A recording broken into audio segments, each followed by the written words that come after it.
All right, we should be on. So, Ken, That's me. this is Ken, and I'm David. We're testing this, but we might put this segment out. So, Ken, what are your real feelings about live action remakes? So, like how they put out, Disney started this with Cinderella. And so they had Cinderella, the cartoon from who knows when. I'll probably look it up later. And then suddenly they have a girl boss that, according to my wife, was actually pretty good. But they're kind of now milking this cow dry. Have you seen a lot of the remakes, live action ones? I mean, the one I've seen, I didn't see Snow White or Cinderella. I've heard enough about them, but I saw the How to Train Your Dragon remake, live action, and it actually wasn't bad. I was kind of surprised in the theater. There wasn't many people in there. I don't know why, but maybe people just don't like to be in the theater today. I'd rather watch a movie from my house, from my living room, because I think, you get a nice big TV screen, you're good to go. But as far as the movie seat these days, too much.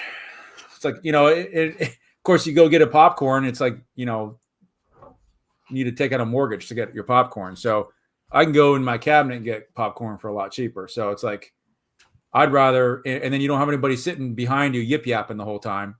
And or making crunching noises, or taking a candy bag and crinkling it really slowly, like yeah, that's the great way to do it. Do it really slow, so it's even more annoying than just getting it done, So, or the candy wrappers or whatever. So no, I'd rather watch it from home. We went to a movie, my wife and I, a couple years ago. Went to the theater up the road where they have the recliner chairs and stuff. Oh yeah, those are nice. And you order your seats, right? And all that stuff. And you can go in there and eat and whatever. And the place is like empty. And so we're in there, we're reclining, we're by ourselves. And these two older people come over right next to us. This older woman sitting next to me reclining. I'm like, I feel like I'm in bed with this old lady. I literally sat back up and watched the movie like this the whole time because it was so uncomfortable. You ever see that meme where it's like 20 urinals and the one guy walks right up and parks right next to the other guy and starts talking to him? It never fails. Whether it's parking lot, movie theaters, bathrooms, it doesn't matter. They're just like, you got a whole host of space, but you want a plant right next to me. Okay, thank you. So I said to my wife, I'm like, next time we go, we're buying 4 seats and we're sitting in the center of them. Because if you reserve them, they're yours, and you have the tickets. It's like, no, you can't sit there. That's mine. I paid for it. So, but yeah. So I think as far as stuff like that, I think a lot of people just like to watch it from home now. And again, it's expensive. You can go in there and spend $50 per person to buy some food and watch a movie. So they were saying 25 years ago. So in like 2001. Average movie ticket in the United States was like $4. And your average popcorn was like $3 or $2. We used to smuggle food in. Well, especially where I lived up north, you're wearing a winter jacket. I mean, we literally bring in drinks and popcorn and candy and all that in our coats. You couldn't tell. You weren't really supposed to do that, but a lot of people did, because you could go in and buy a ticket for $4, like a matinee ticket for $4 in the afternoon. There was a Five Below next to the movie theater in Pennsylvania where we'd go when my wife and I, Elena, got married. It was in Music, PA. And the Five Below was right next door to the movie theater. And you'd see people go in, and literally the people behind the register would say, "So what movie you're going to go see?" Because they knew you're getting, M&Ms or for like $2, because you go in the movie theater, it was going to be like $8. Yeah. Because that's the name of the game. People got what you were doing. But the Reese's Pieces, the huge thing of Reese's Pieces that made you sick by the time you were done eating it. I would eat. You ever have? They're basically just eating candles. It's like those hot tamales. They Probably are just not me. Probably not. That's right. But they have the equivalent that's like grapefruit or juicy fruit or flavored or something like that. Okay. And they are.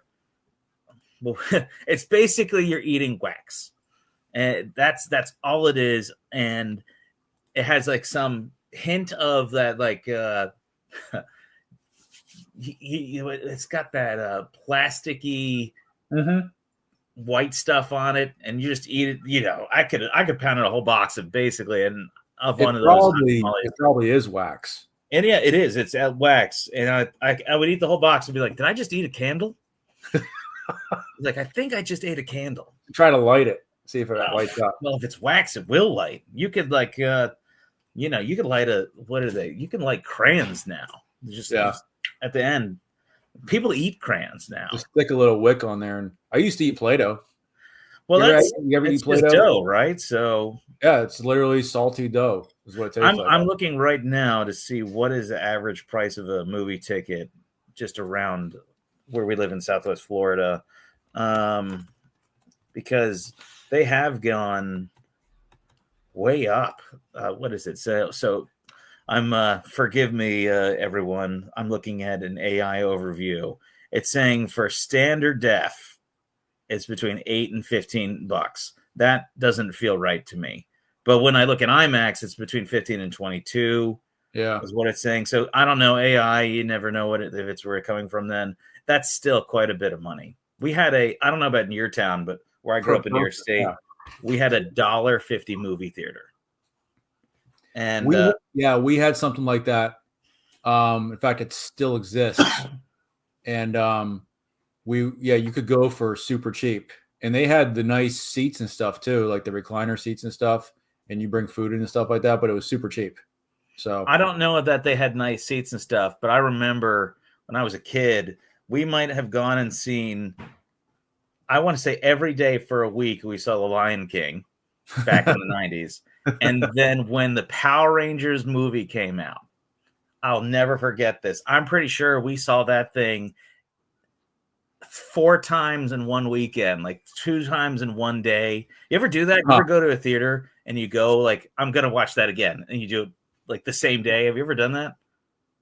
I don't think I've done that. I don't remember. It kind of rings a faint bell. I might have done it as a teenager, but I remember almost walking out of a movie. It was so bad. Have you ever seen Robin Hood Men in Tights? Oh man, it's been a minute, but yeah, that is the worst. It's like, it's not even funny at all. It wasn't funny at all. And we almost got up and walked out to go to a different movie in the same theater. We're like, oh, we'll stick it out just to say we've done it. But isn't that Mel Brooks? Yeah. Yeah. I can still hear the music in my head. Tights. Specific type of comedy. This is a whole different subject we could go off. Oh yeah. We will talk about. I just remember that. But getting back to the theater stuff, as a kid, as a teenager, I'd go to the theater, and if a movie just came out, the place was packed full, always packed full. I remember when Independence Day came out, the first one, there wasn't an empty seat in that theater. We went there opening night, and there was not an empty seat in that theater. And just like when the Star Wars movies came out, the prequel, same thing. It was like, packed. Lines out, trying to go in. But it seems like today, I don't go to the theater very often, but it seems like today it's just not the case. Like, no, the theater's half empty when you walk into a premiere night.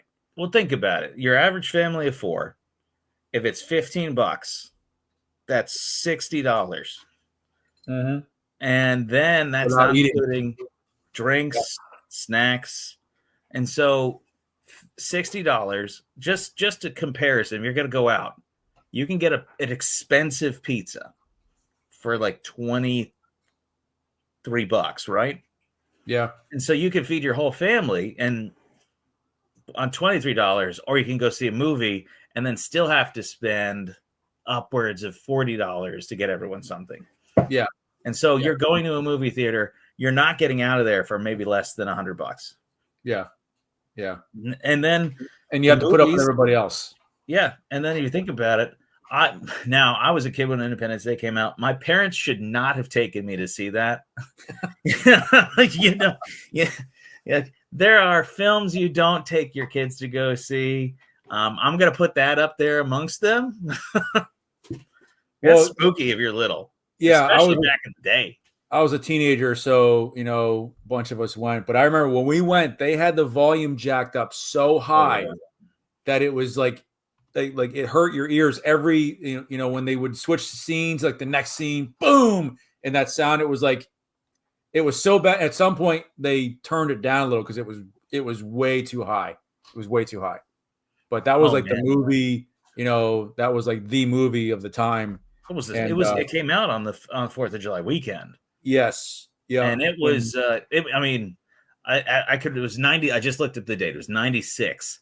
I can remember being freaked out by the aliens. Yeah. As a little guy, oh man, that I'm pretty sure it did give me nightmares because I would have been like, I've been very little. But yeah, cheap theater you can get. And did you guys ever have like those?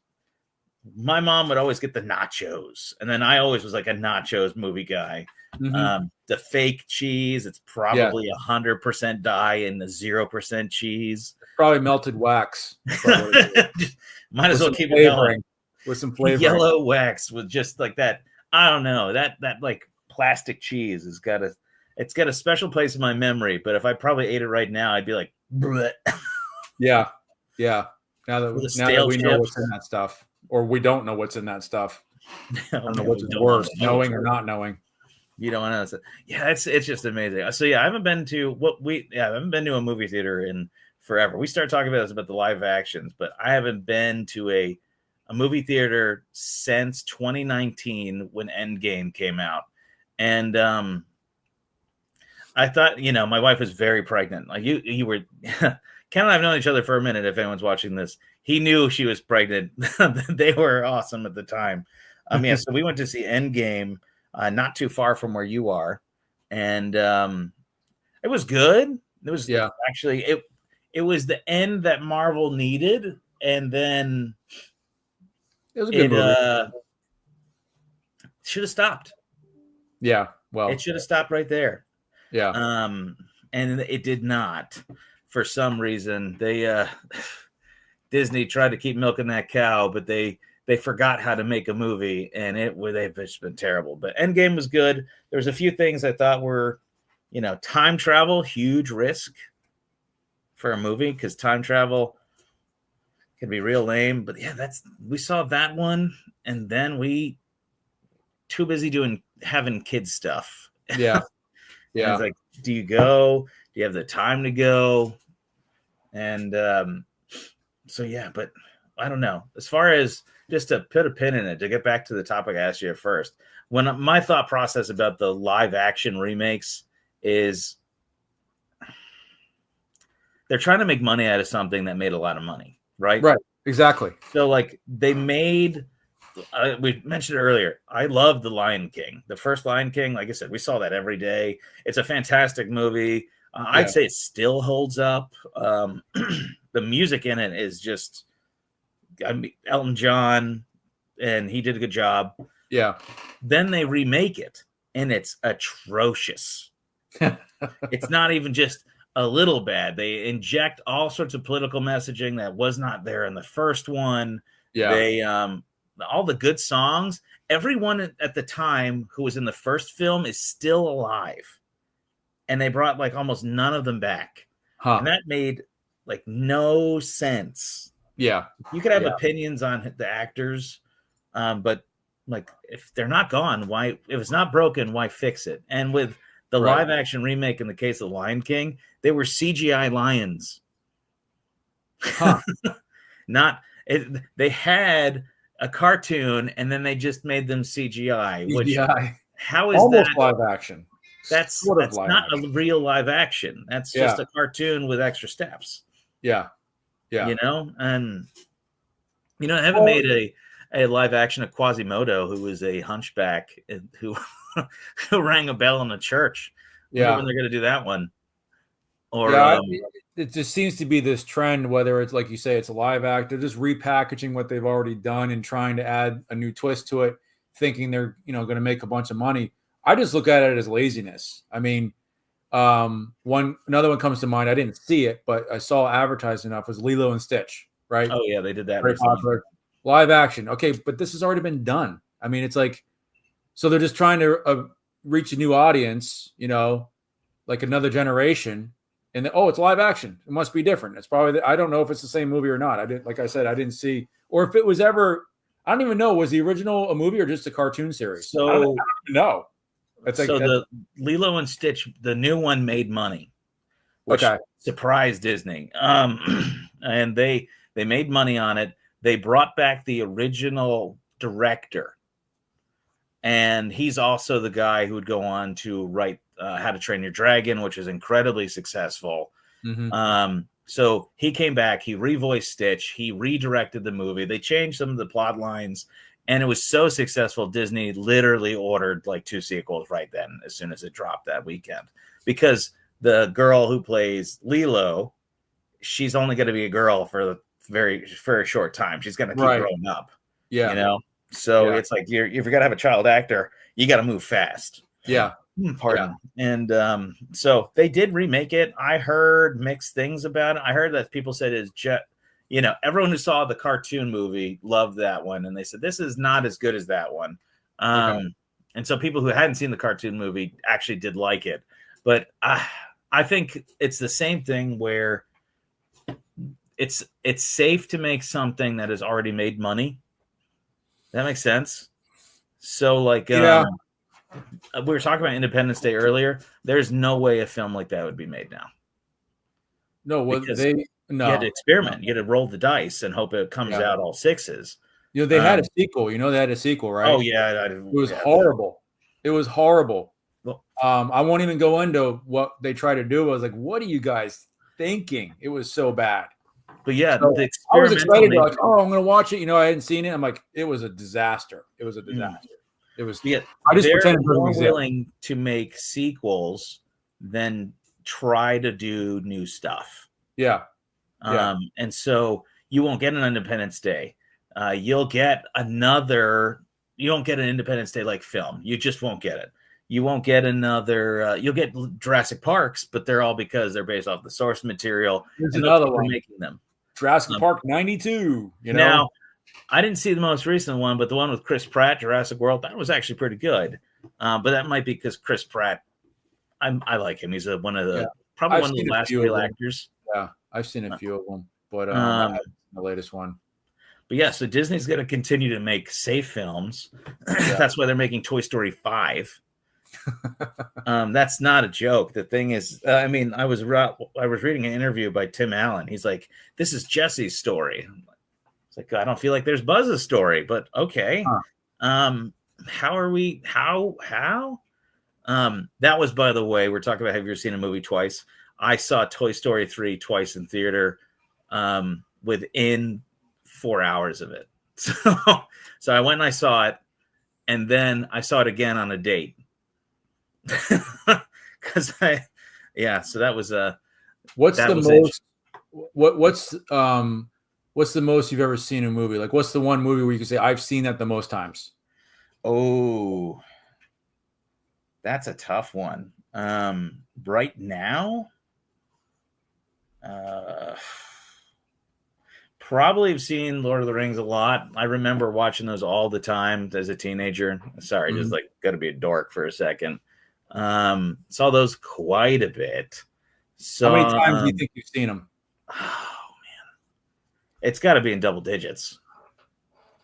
I'm trying to think, what else have I seen a lot? I guess because in the 90s kid, we watched. I can't tell you how many times I watched the Disney movies. I remember, like I said, we saw Lion King every day for a week in theater. Then we bought the VHSs. So I can't count how many times I saw movies, including my childhood. But as in like a teenager or an adult, I'm trying to think what movies we saw a lot. Now, that's the best I could do. Maybe Lord of the Rings. I've seen, what movie? It's kind of a guilty pleasure. Is Live, Die, Repeat by Tom Cruise. I've probably watched that about 6-7 times. It's like Groundhog Day meets Killing Aliens. You would love that movie. Have you seen On the Edge of Tomorrow?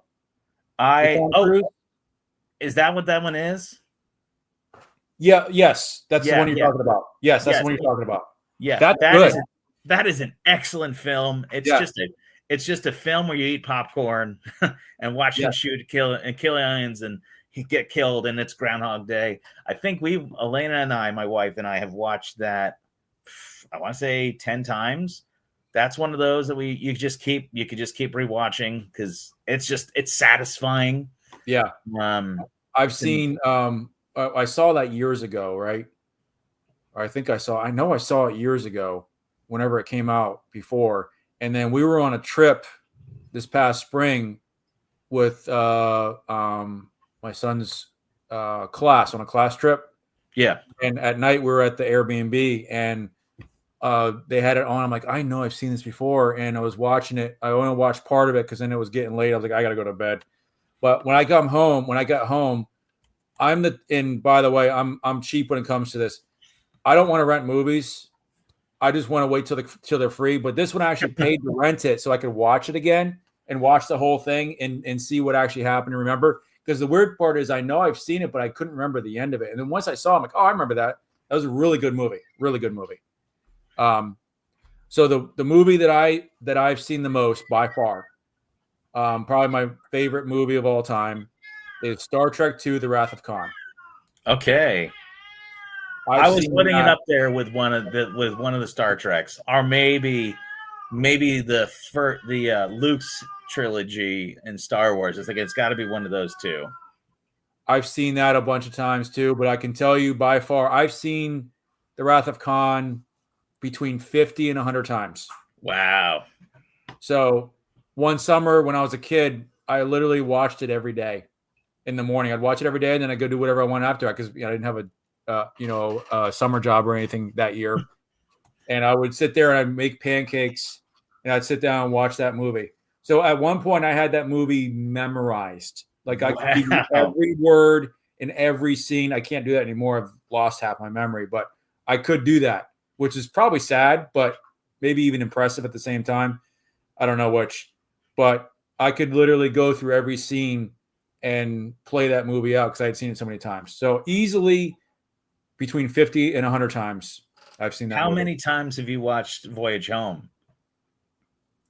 The Voyage Home, I've seen that with the whales, for people who don't know.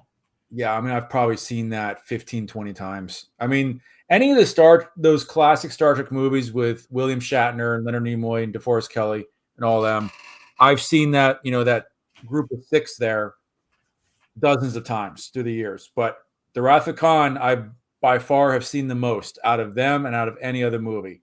And like, again, I've seen Star Wars a bunch of times, the original trilogy. In fact, I just watched last week. I wasn't feeling good. I watched A New Hope and Empire Strikes Back in the same day, and just watching them because those are my those original trilogy. Those are the classic ones. Those are the ones that I love to watch over and over again. So I just had a thought to ask you, and it just totally blew my mind. We have one of your significant other, your wife, just put a thing in the chat. So I was just saying, thanks for checking in. When we've been watching the Harry Potter films at the evening, and I'm watching them with Elena. She's really into it. I don't even need to put the sound on because she's like that. She can quote she can quote the whole thing. And I just need to mute it, and just she'll be able to voice every single role in all the movies ever, because she's just got it down so pat. And what's the point? I don't really mind the movie talkers, the movie chatters. My favorite question is when I'm watching a movie with somebody for the first time, they ask me, so what's going to happen next? I'm like, watch the film. I don't know.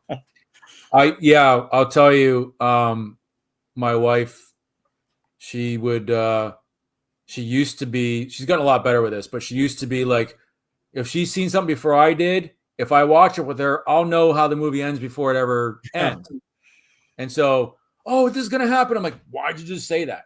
So she's gotten a lot better about that, but she used to do that all the time. So I knew if I watched a movie with her that she'd already seen, I could just turn the movie off. She'd just tell me how it ends and just save a bunch of time. So I'm a pastor for everyone who's watching. That's what I do. Bee Ridge Baptist Church, check it out. And so when I'm teaching on Wednesday nights or sometimes when I'm preaching, I'll reference a movie. I have to be careful because some of my congregation are sensitive to some films more than others. But it's just, hey, some older folks are just that way. But I'll say about, well, this happened in this movie. And I'm like, that's a spoiler. But if you haven't seen this film, it has been out for about 15 years. I don't feel bad for spoiling that at this point. Yeah. What was one I had because of what I do, I work with a lot of older folks. And so we were just chatting about, we were on our way back from some event. And I said, well, as long as this doesn't take us 3 hours, because we might get lost. And they laughed because I was talking about Gilligan's Island, which, I only watched on Nick at Night. I never actually watched that one live like most people at that car had. And I say, and then I made the reference and they all died. I'm like, how can the professor make coconut radios but not fix the boat? And these people, they know the thing intimately. And so when I'm spoiling even these shows, I'll say, hey, this is a spoiler, but I'm like, at this point, you probably should have watched that. Yeah. Well, it's funny because when the newer Star Wars trilogy came out, well, the first one, The Force Awakens, and in case and if anyone hasn't seen it, well, you're not missing much. But Han Solo dies in that movie, right? Is he dead, or is he just dead for now, dead, or dead until they need to make some more money, dead? You never know. Okay. But he does appear as a ghost in the whatever the third one was there. I don't remember the name of it. The Rise of Skywalker. Oh. Which should have been called The Rise of Palpatine, but that's a whole different conversation. But I remember saying to my brother I don't remember if I said it. It wasn't to him, but it was on Facebook, I think. I can't believe Han Solo died, and his daughters were on there, and they hadn't seen the movie yet. I didn't know that. And so they found out through me, which I didn't mean to do. And my brother said something like, oh, sorry, I thought they'd seen the movie, and they hadn't seen the movie yet. So I ruined it for them. But I think that's probably the only time I've ever done that, spoil the movie for somebody without realizing what I was doing. But it's usually not me doing that. So, well, let's actually let's put a pin in this part, and let me bring up another thought for you. Mm-hmm. We're talking about movies. They have announced that Star Wars Starfighter is coming out in, I think, 2027, and it looks like they are going to be introducing Luke's son as a character. Now, Mark Hamill is a much older man. And it looks like they're bringing some of the decanonized, but now slightly recanonized extended universe back into the main story. Or do you mean Mark Hamill's son or Luke's son? Luke's son. Okay. So Luke, somewhere along the line, got married. And he marries a woman who is a Sith or some, and hopefully it's not Princess Leia, because we all know what happened. Well, that's I'm not even going to touch that. That's your sister, man. Anyway,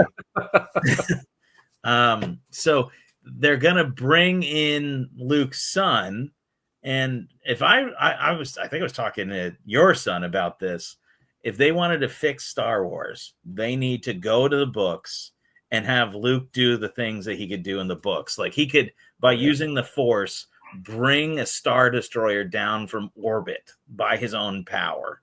Well, they featured him in Mandalorian. I don't know if you saw that, but was it young? Was that the CGI younger Luke, or is that the older? So it was as if this is obviously after Return of the Jedi, but a few years later when Mandalorian takes place, but Luke comes in and saves the day, and he's, totally cool what he did with just throwing things around with the Force, and like it's no big effort whatsoever, and then they turn him to a grumpy old hermit. They ruined his character. But if they had followed that along with Luke being that powerful Jedi and continuing that, and they could have done a whole storyline. And I agree with you. I think what they should do is the first thing they do in whatever movie they do is Luke Skywalker wakes up from a terrible nightmare, which was those 3 movies that we all were subjected to, and then tell the story from there, what really happened, and however you want to do it. Go back and have him think back to even have him think back to, what he did in the past and play that out in a movie, and make a series out of it, or a trilogy or whatever. I don't think they're going to fix Star Wars until Kathleen Kennedy, who's the current head of Lucasfilm, retires. Yeah, that's by that point it might be too late. I don't know. Well, I think so I didn't come up with this, but the way to fix Star Wars and Marvel is to lean into the awesome, right? So the problem is that you're gonna need to bring back the mainline characters, and those people. I mean, what's her face who played Leia? She's dead. Yeah. Carrie Fisher, and Luke. Mark Hamill is a much, much older man, and Harrison Ford is he's in his 80s, right?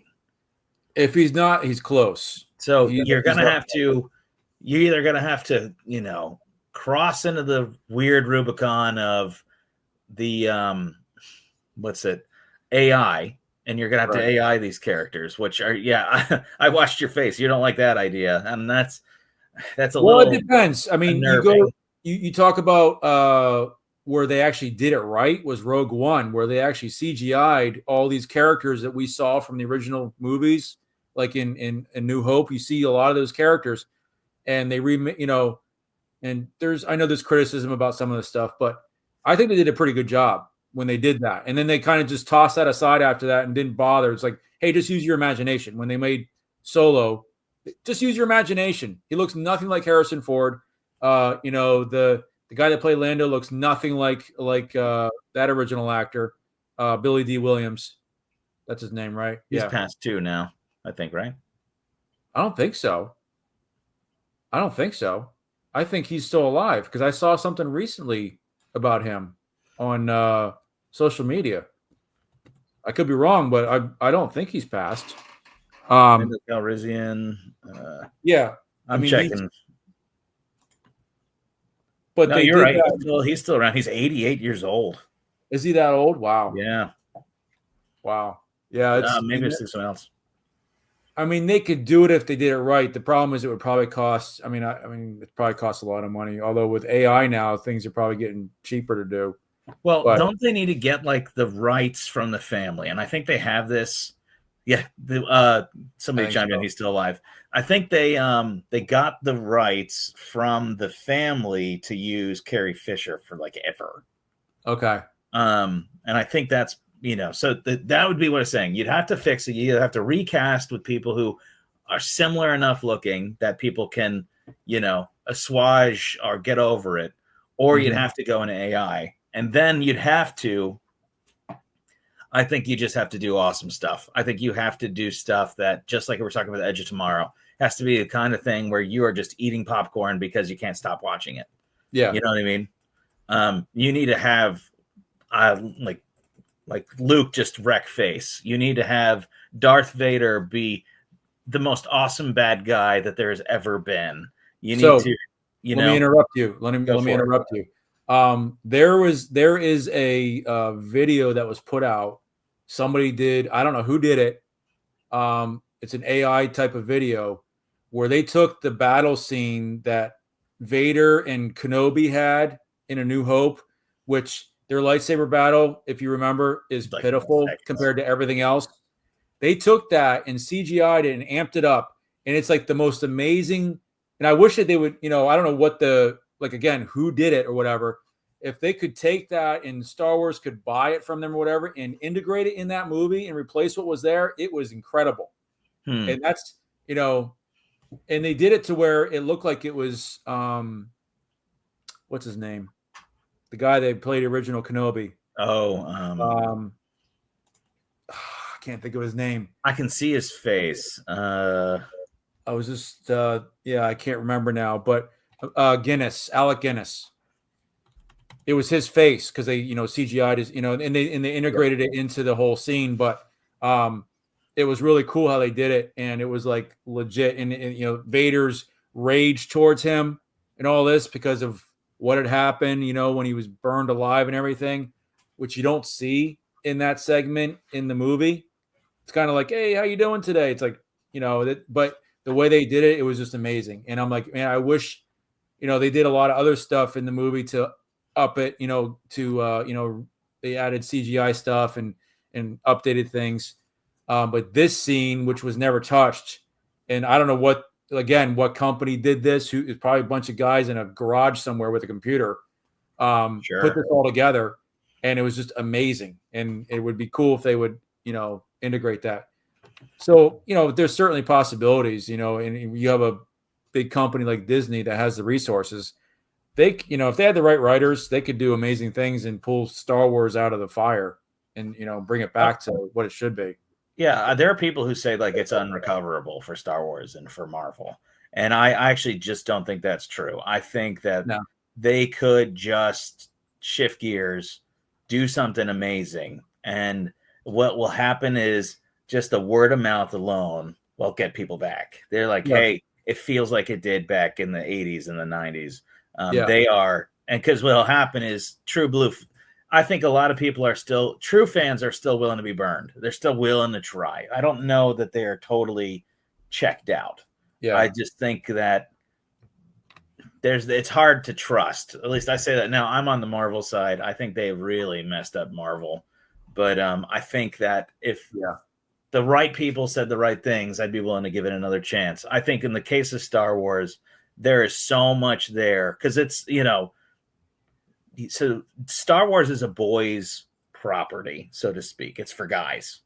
That doesn't mean women don't enjoy it, and that's fine. But it's designed for men in particular because Luke is the hero's story, right? And so men want to see men doing awesome things. Men don't really want to see girl bosses not improve in character and wreck. It's fine when a lady does something like cool. I'm not against that, but we want to see. You want to see Luke. You want to see Han. I think the original idea that Lucas had was it was more for kids. And it ended up being when A New Hope came out, I think it ran in the theaters for like a year. It was I watched the whole documentary about it. It ran for like a year. It was like blew their wild expectations out of the water. And did so well. And of course it was, adults going back, watching it over and over. This is before we had VCRs and stuff like that. So you had to go to the theater to see it again. You couldn't just buy it and watch it at home. And so they, but that was the original idea. It's like, imagine, little boys watching this space adventure going on, and it's really not just little boys, but grown men. And, and of course now, we watch it and, show our kids this and stuff like that. It's still with us, and I still go back to the original trilogy because that's the best, 3 movies that they've ever done. And no matter what they do in the future, that they ever do. That's in my mind, but that's the nostalgia, growing up with that. I do think they could fix it. I think that if they do this Last Starfighter, they have some awesome Jedi stuff, awesome space battle stuff. Ignore agenda nonsense. I think that they could get the ball rolling. I don't think this is going to fix it, but I think that if they do it, if they allow themselves to lean into awesome things, they allow themselves to do things that gets the attention of men. And just to be honest, that's what you need. There are good properties for women. I can say that no problem. There are movies made and there are properties out there that are made for the girls. And hey, that's great. But if you're losing 50% of your audience, that's not a good thing. And this might not be true, but I think it's largely true. I think women see Star Wars mostly because their husbands or their boyfriends do. That's not 100% of the time. Yeah. But it is a men's property. A guy will go see a Jane Austen film because he likes who he's going with less than he cares about Jane Austen. It's just how it is. I don't think there's my train clock. It's pulling into the station. But that's, of course, that's not correct to say, but, sometimes you just need to deal with the truth there. Yeah. Hold on. I got to let the train come through. Let's see. Hey. That clock has been dead for like a week and a half. Hang on a second. My gong's about to go. Got it. All right. Yeah, that clock's been dead for a week and a half, and my wife's been asking for batteries, and we finally ordered some, and now it's back, and it's light sensitive, and so I'm in a room with the light on, so it's as loud as can be. But when the light is gone, you don't hear it at all. Huh. But anyway, yeah, that's how I think you could fix Star Wars. I think if you just leaned into awesome, you went with the original source material by George Lucas. I think he sold all the rights, right? So. I mean, it was like $4 billion, some crazy amount of money like that. It was. But if you think about it, $4 billion for Star Wars is a steal. Yeah, you're probably right. Although, if someone offered me $4 billion for an idea I had, I'd probably like, sure, but no, yeah. It probably is. Because, and here's the thing: if Disney had done it right, they would have made so much more money off of Star Wars than they did. I mean, I'm sure they made money, but if they had done it the way we're talking about, like it was originally done, and just built on that, the characters that we have, Han Solo, look at Han Solo, what they turned him into. They turned him back into a loser, right? You see how he progressed through the first 3 movies. He ended up being, instead of being this selfish, self-absorbed loser, he's a hero. They turned him back into a loser. They turned Luke Skywalker into a loser, and just, like everything. And then everything was not right anymore. It was like, they're on the run again from this other group. And, it's just, they could have done such a better job. And again, it's like, well, you go to Mandalorian, they did, they touched on this stuff, like with Luke being the hero there, what he was, and the hope that was there. But then there's bits and pieces of that, but then, then the rest of it, it's almost like there's different sets of writers doing different things and different people directing it. It's like, it's just a big mess, and that's the thing that's kind of, I don't know what you call it, discouraging or whatever. Like the two series they've done, Acolyte. I haven't watched that one. I watched a little bit of Mandalorian. I haven't seen Acolyte at all. I haven't seen the other one they just did. I can't even remember the name of it. Because I'm just like, I'm, and the reviews were terrible anyway. They didn't go anywhere. It was like, well, that's to be expected. But yeah, I mean, Mandalorian. I watched all 3 seasons. Yeah, I watched all 3 seasons. There's some slow stuff in there, but there was some cool stuff as well. But yeah, it's kind of like when Boba Fett came out. I don't know if you've seen Boba Fett. It was really disappointing. It wasn't what, it was kind of boring, to be honest. I'll make a promise to you. If on Black Friday they put Disney Plus on a big sale, I'll get it back. I don't know that I want to pay full price for that service right now. We packaged ours with Hulu. They ran a package, so we're paying less for both now. I'm not even sure how much. My wife knows, but she set it up that way. The only downside is I got to watch commercials now, which I hate watching commercials. Oh, yeah. It's almost worth paying the extra money, but I keep reminding myself I'm saving money. If they run a package where it's dropped the price for Black Friday, I'll pick it up. Otherwise, we got rid of it for a little while there. But yeah, so okay, let's sum up how this has probably been done by a million people, but now it's our turn. The way to fix Star Wars is to lean into awesome and lean out of the agenda. And just make a couple of films that they know, just to get the word of mouth back out there and just to be okay with that. And so make some. Does that make sense to you? I think that's how I fix it. Yeah. Yeah. And like I said, the first scene of the movie is Luke wakes up from a horrible dream. Well, resets everything, and okay, here we go. He doesn't have to have him pull a Star Destroyer from orbit and then go on. Just use the Force that way. They need to take the best elements of Rogue One. Yes, that's Rogue One, and then just fly, and that's it. And don't use cheesy Marvel humor. No. That's great in Marvel, but don't make the dumb jokes in Star Wars. That's not Star Wars. Right. That's me being that's like real old man energy for me. You can do that in Star Wars Legos. Oh yeah. Hey, I like that, but that's by itself. They can Have make you seen this? So we could wrap this up. Have you seen the Star Wars Stormtrooper clips on YouTube? I've seen some of them. Yeah, Where it's like almost like a documentary. They're going around with a video camera. yeah, they're vlogging as they're going around the Empire. Yeah. Now you should just, if anyone's watching this, don't watch that with children because they use a lot of language. Yeah.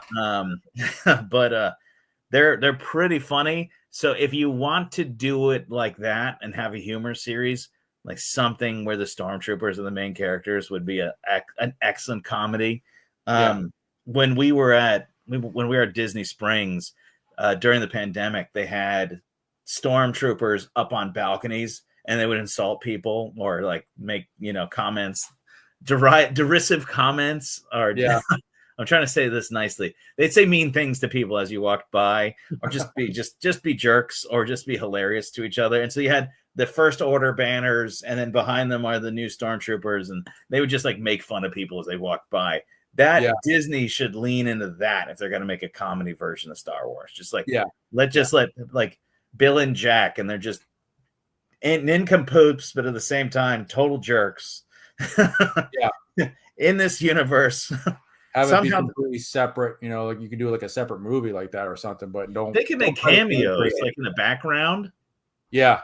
The serious stuff is going on, and you're like, that's those guys. Yeah. And then maybe in their film that there's Luke doing his thing, and they're just trying to get away. I mean, that's actually kind of what the Star Wars Lego stuff does. Some of that stuff they do, it's like the background stuff. Of course, it's obviously Legos, but I enjoy watching that stuff when they did that because it was just funny. They're making fun of themselves, basically. They're making fun of different things in Star Wars. But I don't like the cheesy, like you said, what Marvel has been doing and stuff. And by doing that, they're ruining their characters and everything. And Marvel, the comedy is in it. But in Star Wars, there is, Jar Jar was the comedy character, right? I guess that was Lucas's attempt. And I still like the theory that he's actually a Dark Lord or whatever, and he's actually a Sith Lord. I still like that series. That they could do a movie about him and do that. I mean, he was CGI anyway. He doesn't age. They can bring him back. So you brought it up. We'll pin on how to fix it. What is your thought on so they just put out the cake slice of the Death Star in Lego, and it was $1,000. Have you seen that? Mm-mm. Oh, it has different real cake, or it's like a Lego. It's not. They've made Death Star Lego sets before. I see what you're saying. And now what they've done is they put out basically a slice of the Death Star, and so it's this angle. And then they have like different scenes in it. And it's $1,000. It's the most expensive Lego set ever. It's a Star Wars set. It's not the full Death Star. It's like somebody, like I said, sliced it like a piece of cake, pulled out the middle piece, and then they made a diorama with it. You should get that and put it on the back wall. Yeah, no way. $1,000. Tax write-off. Oh, sure. Yeah. Lego set. I'll buy when they go on sale, maybe I'll get something here and there. But so it was the most expensive Lego set ever. I think it used to be, it was up there with the Razor Crest, which is the Mandalorian's ship. I think that's its name, and the Millennium Falcon, which was like $600 to $700. I was gonna say anything like that with Star Wars Legos is super expensive. I know the Millennium Falcon was super expensive. Star Destroyer, I don't remember how much it was, but it was expensive. Like way, like crazy, up in the between $500 and $1,000, somewhere in that range. I'm like, I would, my son has some small, we got him like some small Star Wars stuff, but even that stuff's expensive. It's not $600 or whatever, but it's still for what you're getting. You're paying for the name, obviously, and everything, but that stuff's just. I feel like I'm buying this stuff directly from Disney. It's like it's overpriced, That's how Lego makes their money on those sets. The Star Wars sets, the Harry Potter sets. I mean, they probably make money on other things too, but those, I think the at is that how that's pronounced? Mm-hmm. That makes a lot. Those were like, yeah, those were like $400 sets.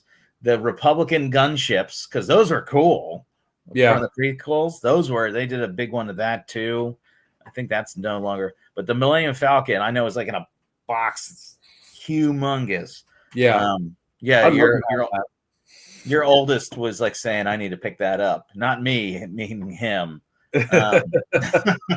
And we'll have him on at some point, I bet. But yeah, just that's crazy. Just like, oh, I got to get that. I'm like, okay, you go ahead and have fun. Yeah. I mean, you would be working on that, I guess, a whole weekend. But then it's going to collect dust, right? So, well, speaking of expensive Star Wars toys, my oldest now has, I think it's a $600 lightsaber. He showed me. It's cool. Yeah, it is. But man, those things are not cheap. They are not cheap. I mean, if you went to the theme parks and got yours made, it's $400.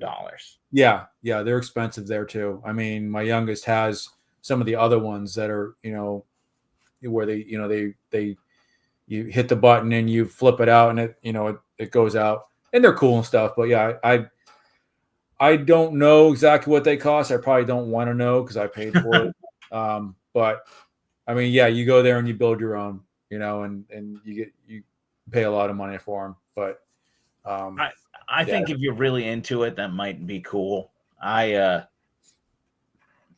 like that other people like it. It's just that's not my cup of tea. I think that they are trying to go for, well, yeah. I remember they used to have at the theme parks, you'd go through Star Tours. Star Tours is an excellent ride. And you'd come out in the gift shop, because all good rides end in a gift shop, right? Yep.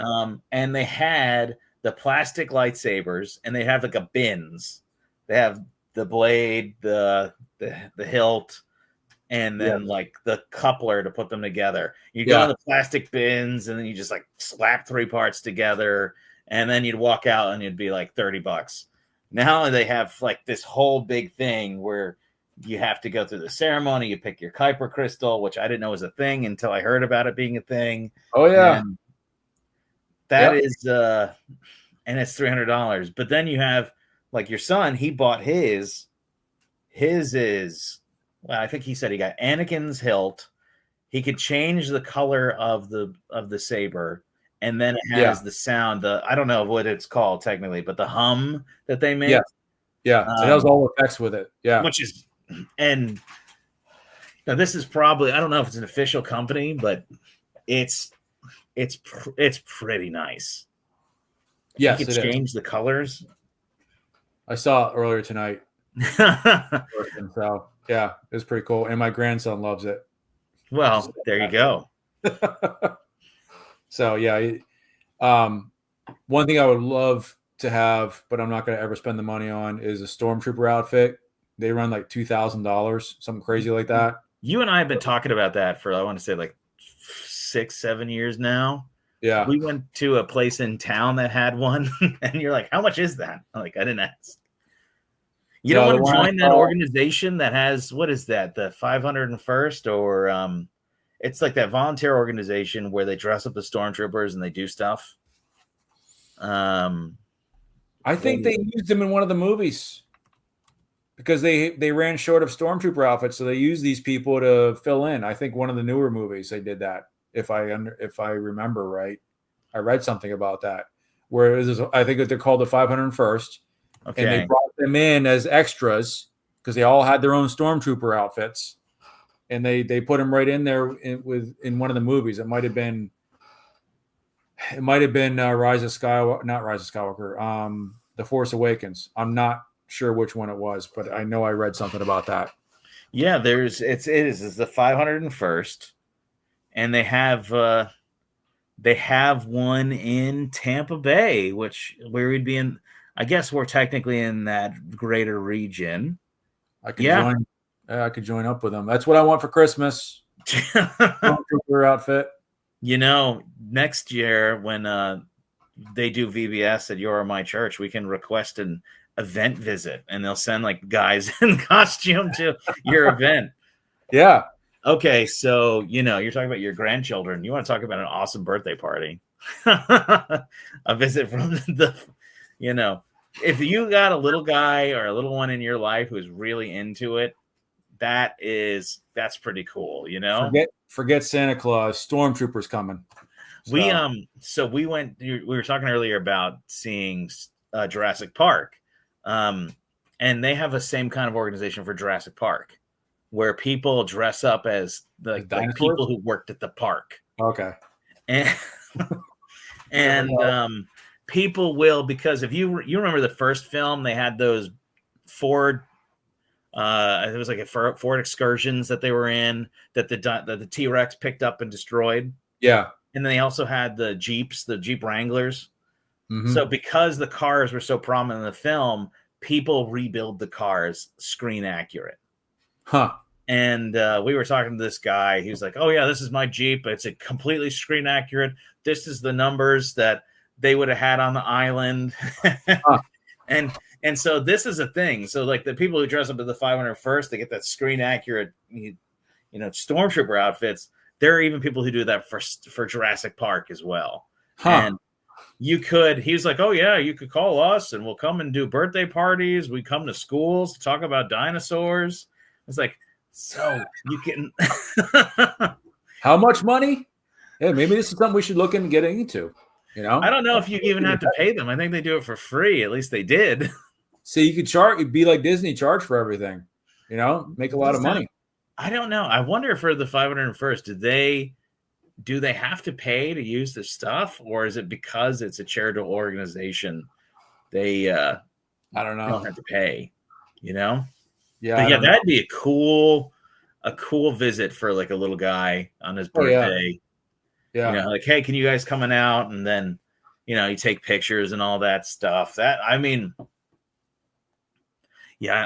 can't imagine. I know you can hire people to play as like Disney princesses at your kids' birthday parties. People do that all the time. Not that I have ever done that or will ever do that. But I know it would be a lot cooler.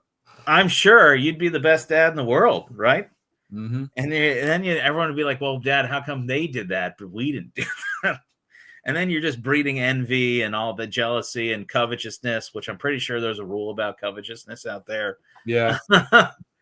It's number 10, I think, on my list. But is that right? Is that number 10? Thou shalt not covet? I think it is. Yeah. So, I'm a pastor. I should probably have that better memorized. Anyway, yeah. So we saw that. It's literally just in town, the people who have that screen accurate costumes. But really, they called them in for the movie? I believe so. Because they didn't have enough extras with those uniforms. So they used them to fill in the blanks. So, which, hey, that makes me want to, buy one even more, because then I can be part of that group and maybe even get into a movie. Who knows? Could try it. I don't know if you know this, but you could, if whenever you decide to finally retire, you can just go and become an extra in movies, and they'll pay you like $100 just to hang out. That would be cool. You ever watch the background in a movie just to see what the extras are doing? Yeah. I do it all the time. I'm like, because you're not supposed to focus on them, but I do, because I want to see, okay, are they, what are they actually doing?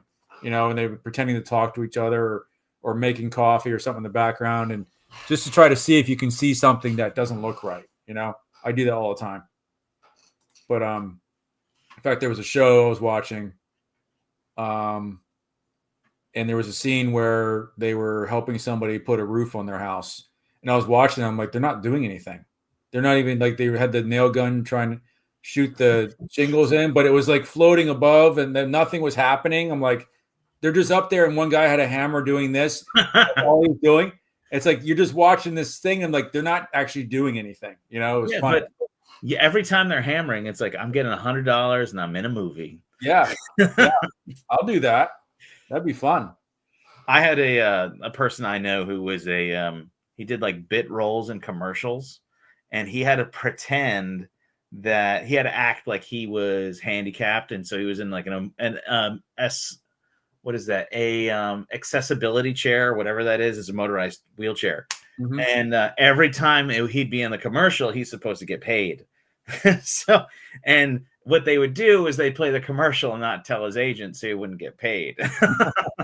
And so I'd see my friend and just like rolling around in the chair and being like, huh, I wonder if he's getting money for that. Because you get money for the doing it. When I lived closer to places with major filming things, I was thinking, I could use like $100-200 to just stand for a couple of hours. Yeah. Like, I had in middle school, I had a teacher, Mr. Williams, and he was an extra in Star Trek 4 with the Voyage Home.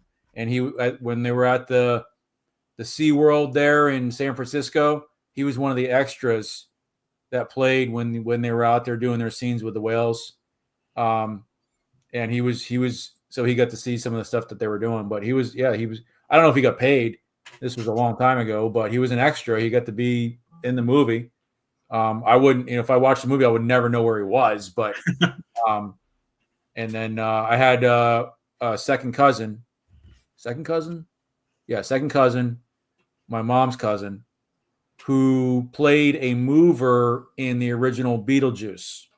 Whoa! And walking in, carrying stuff when they're moving into that house, when the family's moving into the house after the guy and his wife die, they're moving stuff in, and it's funny now because having a big screen TV, I can see him very clearly, versus back then it's a small TV and you didn't have the definition you have now.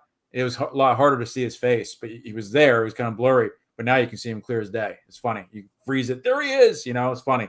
But he got to play a role in that movie. So yeah, that'd be fun to do though. I would like to do that. I don't know if what would be going on around here. But I would. I've always tinkered with that idea. That'd be kind of neat to do. I was just going to ask you something. You said something that just clicked, and that just totally ran away from my brain here. I don't know if you were paying attention, so I'll address the comments really quickly and the cell phone chat that's happening in the background. So I'm gonna blow the lid here. My cat meowed, and the commentary from our families who have chimed in has been all about the cat meowing. I don't see that part. I see some other comments, but I didn't see that part. Oh, I'm talking about the commentary you get from this commentary stream. I wasn't looking at that one. I have a cat. You're right. Her name is I was looking at the one on the screen with her. And she has now they're laughing about this here already. Yeah.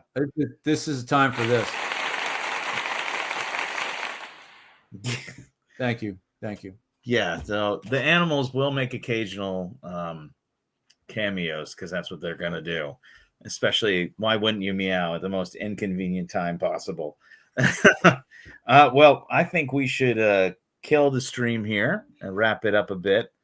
Oh, now they're all chatting about it. So it's funny. Our internal stuff says there's only 2 people watching, but apparently it's not keeping up with what's really going on. It's basically our family. That's all that's watching. That's just fine.